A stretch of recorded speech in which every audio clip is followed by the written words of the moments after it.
we can streamline, fine-tune our Dhamma journey with Upekkhā. Let's say we are going asymmetrical in our practice. We are going here and there. We don't have any alignment.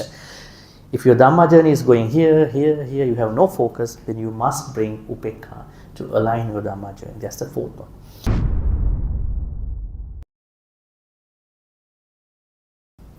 Now, how many Upekkhā contexts you learn already? 4. What are they? Let's go back again. Upekkhā with regard to sensory experience. Every sensory experience should be done with Upekkhā, Sati and Sampajanya. Upekkhā means equanimity.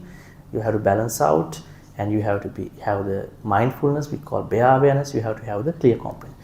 Then second context, because of Brahma Vihara, it's a new thing to all of you. You must have thought that Metta has no Upekkhā, Karuna has no Upekkhā, but today you learn Metta practice has to be done, loving kindness has to be done with Upekkhā. When you bring Upekkhā, you have no judgments, you have no bias, you have no established biases as well. And the third context, Upekkhā as a Bojjhanga factor. It is a Bojjhanga. That means when you look back our practice, we must have a certain amount of Upekkhā that we must have cultivated, built up over the time. Just now you learn our energy should not be the normal energy in our Dhamma. It has to be Upekkhā energy. That means we can streamline, fine-tune our Dhamma journey with Upekkhā. Let's say we are going asymmetrical in our practice. We are going here and there. We don't have any alignment. If our Dhamma journey is not aligned, when your car wheels are not aligned, you are going to a center, you're going to make them align. In the same way, if your Dhamma journey is going here, here, here, you have no focus, then you must bring Upekkhā to align your Dhamma journey. That's the fourth one. Then we are coming down to the fifth one, Upekkhā about formations. So we have to practice Upekkhā about the formations. What are the formations? Anybody can remember the name for the formations? Sankhara. Sankhara. Sankhara has many contexts as well. Right? What are the contexts of Sankhara? The first context is Sankhara as conditioned things. The Buddha's last advice. Can you remember that? Vaya-dhamma sankhara appamadena sampadeta. Then he passed away. What is that? Vaya-dhamma sankhara, all conditioned things are subject to change. Therefore, you have to strive on with diligence, appamad. Sankhara means anything that is made up from something else. So we are sankhara because I was born because of my mother, father. You are sankhara. This building is sankhara. Right? The cradle is a sankhara. Team of people joined together and made it. Right? How those team of people came up here? They had other connections to that origin. So all are sankhara. But there is one thing that is not sankhara in this universe. What is that? Huh? Nibbana. I heard Nibbana. Nibbana. Nibbana. It is unconditioned. So there is no conditioning happening. That is a deconditioned process. Now, what is about Upekkhā with regard to sankhara? Let's see. It is said that in terms of sankhara, we have to practice Upekkhā. Now, we are dealing with sankhara every day, right? Our everything is sankhara. Our rupa vedana sanya sankhara. Sankhara in other terms could be good karma, bad karma, right? Rupa vedana sanya sankhara. That means all the good karma, bad karma, karma. So, in terms of with regard to all these sankharas, we must practice Upekkhā. How to do it? I am going to quote this. Tilakkana.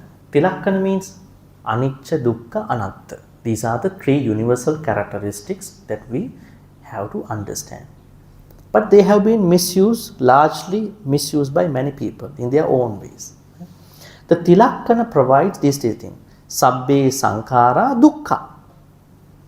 One has to understand that all the conditioned things that were made up from something else, someone, lead to dukkha. Dukkha means unsatisfactoriness. Suffering is one name. we call it unsatisfied. There's a little pain about it.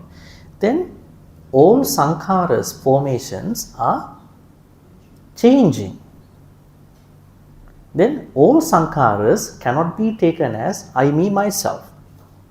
Because you normally would like to take things as I, me, myself. Right? Let's say somebody is giving you 2 pieces of cakes, one is small, the other one is big. Which one would you like to take? That big one. That is now, with your age. But if you were a small person, if you were a child, you would have picked up that big piece of cake. You are young, don't worry about it. I admit that. No, I mean, if you give 2 pieces of cakes to a child, he would have picked up that big one. That is how our brain is made to.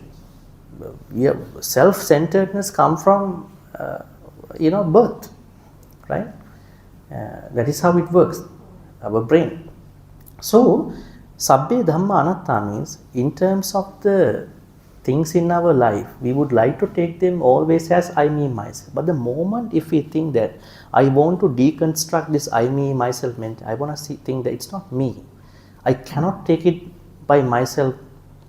At a certain point, when you think about it, you feel a lot of happiness because of that deconstruction. Now, this doesn't mean that you should not fall in love with somebody. This doesn't mean you cannot keep relationships. You must. But even in them, you are not going to be a manipulating person. You are going to control them. I should not be putting my fingers onto manipulation because I know anatta. I keep my atta in a level, but I don't try, manipulating these people.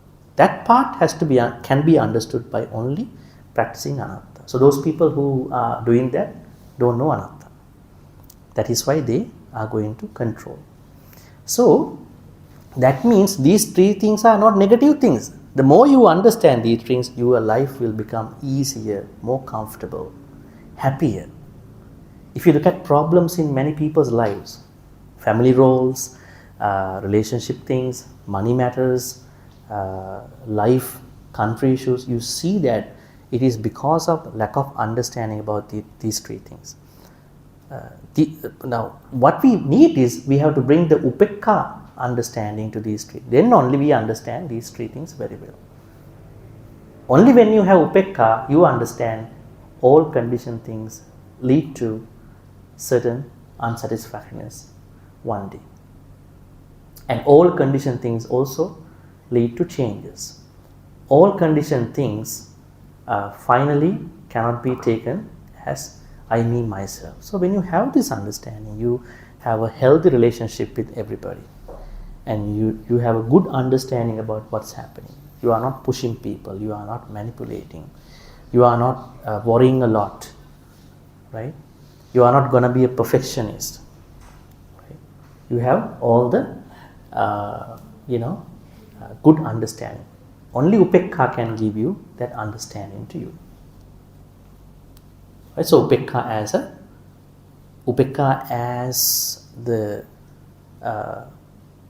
as the way how you can understand sankharas. Upekkhā is the only state of mind that you can understand sankharas, the use of sankhara, what is happening with sankhara. So if you haven't understood sankhara, it is because you haven't had the right amount level of Upekkhā. So when you teach other people, hey, everything is anicca dukkha anatta, don't teach their way. Practice Upekkhā to understand anicca dukkha anatta. That is how we have to teach. Right? So these are good things. These are not negative things. When somebody is teaching anicca dukkha anatta, we have to teach in the proper way. Right? Otherwise, we are going to, I would say, misconstrue and misunderstand. Give the misunderstand to others too.